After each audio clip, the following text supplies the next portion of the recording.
para ikhwan akhwat rahimakumullah. Pada malam hari ini kita masuk pada tanggal 27 ya. 27 Rajab. Itu artinya bahwa malam ini adalah malam Isra Mi'raj. Perayaan malam Isra dan Mi'raj. Karena besok tanggal merah, ya enggak? Secara kalender Hijriah tanggal 27 ulama sepakat bahwa kejadian Isra dan Mi'raj dilaksanakan pada tanggal 27 Rajab. Masyiral ikhwan rahimakumullah. Allah Subhanahu wa taala berfirman dalam surat Al-Isra, a'udzubillahi minasyaitonir rajim. Subhanalladzi asra bi'abdihi lailan minal masjidil harami ilal masjidil aqsa alladzi barakna haulahu linuriyahu min ayatina innahu huwas samiul basir. Tentunya dalam beberapa kesempatan materi ini sudah sering saya singgung ya, terutama tadi malam di kegiatan manakib di Pasar Nyamuk juga saya menyinggung tentang peristiwa ini. Juga waktu kita berangkat ke Suralaya di bis juga sempat sedikit saya singgung.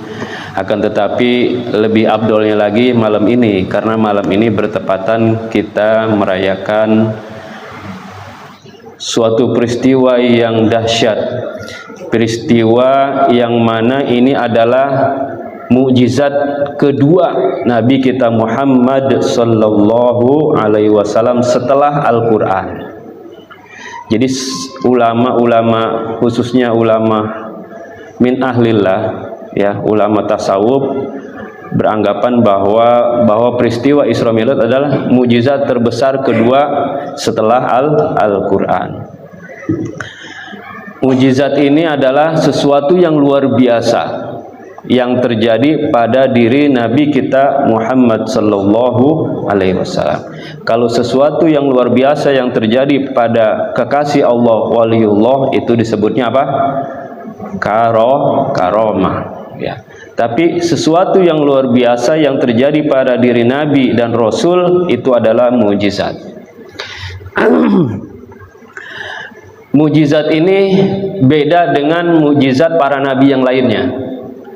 Tentunya kalau kita mendengar mukjizat Nabi Ibrahim, ya, Nabi Ibrahim mukjizatnya diantaranya adalah ketika beliau hendak dibakar oleh siapa? Raja Namrud, Nabi Ibrahim mendapatkan ilham, ya, tidak bisa, ya, tubuhnya tidak terbakar oleh api. Nabi Musa mempunyai mukjizat yang luar biasa, diantaranya adalah tongkatnya bisa menjadi ular. Tongkatnya ketika dipukulkan ke laut maka laut terbelah. Akan tetapi dari semua mukjizat-mukjizat yang dimiliki para nabi dan para rasul semuanya bisa diwariskan, Pak. Nggak bisa Nabi Musa mewariskan tongkatnya itu kepada anaknya. Nih, anak saya, anakku, ini tongkat ayah pegang, tongkat saya pegang, nanti kamu akan memiliki mukjizat seperti saya, misal. Tidak bisa. Atau anak-anak Nabi yang lainnya tidak bisa diwariskan kepada keturunannya atau kepada orang-orang terdekatnya. Akan tetapi mukjizat Nabi kita Muhammad sallallahu alaihi wasallam bisa diwariskan kepada umatnya. Seperti apa? Yaitu Al-Qur'anul Karim. Ya.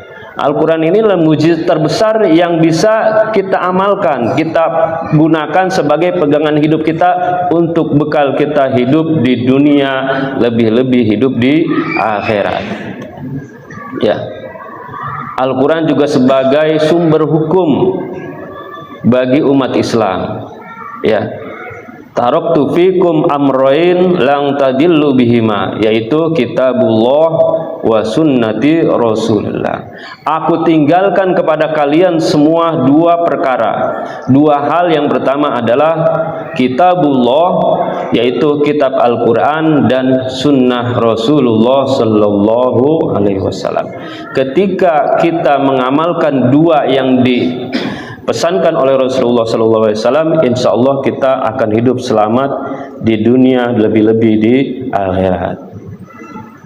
Jadi kita bersyukur sebagai umat Nabi Muhammad mendapatkan warisan-warisan yang luar biasa besarnya. Ya. Jadi di Al-Quran itu sumber ilmu pengetahuan, sumber segala sesuatu yang ada di bumi ini. Ya. Jika ya di dalam Al-Quran juga ada syifaan sebagai pengobat, warahmah dan rahmat. Ya. Jadi ketika kita mengamalkan Al-Quran yang telah diwariskan kepada kita sebagai umat baginda Rasulullah SAW, insya Allah kita akan selamat di dunia dan akhirat. Selanjutnya adalah yaitu yang kita akan bahas pada malam ini, yaitu peristiwa Isra dan Mi'raj. Kenapa Isra Mi'raj ini sebagai warisan? Bukan Isra Mi'rajnya, akan tetapi pesan yang terkandung dalam Isra Mi'raj itu sendiri, yaitu sholat 5 waktu. Ya. Sholat adalah salah satu ibadah yang luar biasa. Kenapa luar biasa? Ketika Allah memerintahkan puasa, Allah cukup memerintahkan Jibril untuk datang kepada Nabi Muhammad. Ketika Allah memerintahkan haji, Allah cukup memerintahkan Jibril untuk datang kepada Muhammad untuk melaksanakan ibadah haji. Zakat dan begitu seterusnya ibadah-ibadah yang lain. Akan tetapi sholat ini beda sendiri. Sholat ini didapatkan oleh Nabi Shallallahu Alaihi Wasallam melalui proses yang luar biasa yang tidak ada satu manusia pun sampai pada tempat ini. Tidak ada satu manusia pun yang bisa berada di tempat ini, yaitu Sidratul Muntaha. Ya, sebuah tempat yang luar biasa, sebuah tempat yang tidak ada satu makhluk pun yang ada di sana kecuali Allah dan Rasulullah Sallallahu Alaihi Wasallam. Dan satu pesan yang beliau dapatkan, satu amanah yang beliau dapatkan, yaitu sholat perintah 50 waktu awalnya. Kemudian dalam proses Isra Mi'raj itu sendiri, Nabi harus bolak-balik sampai pada angka 5 waktu dalam sehari semalam. Ya, bukan berarti Rasulullah pengen diskon besar-besaran, bukan Pak. Itu artinya Allah menghendaki Nabi Muhammad selalu berjumpa dengan Allah. Ya. Kecintaan Allah kepada baginda Rasulullah SAW dan kecintaan baginda Rasulullah kepada Allah, Allah membuat sebuah fenomena, membuat sebuah rekayasa, ya. Rekayasa supaya Nabi Muhammad bolak-balik berjumpa dengan Allah.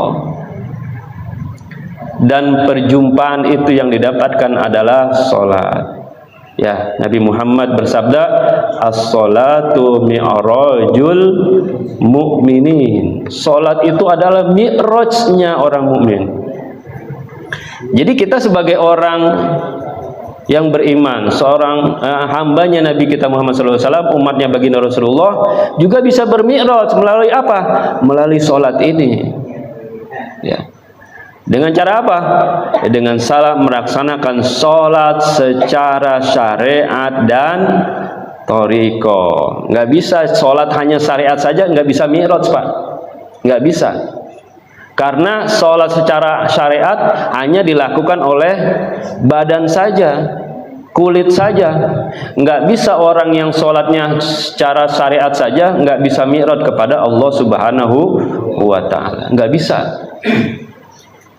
Karena Nabi sudah menjelaskan as-sholatu mi'rajul mu'minin.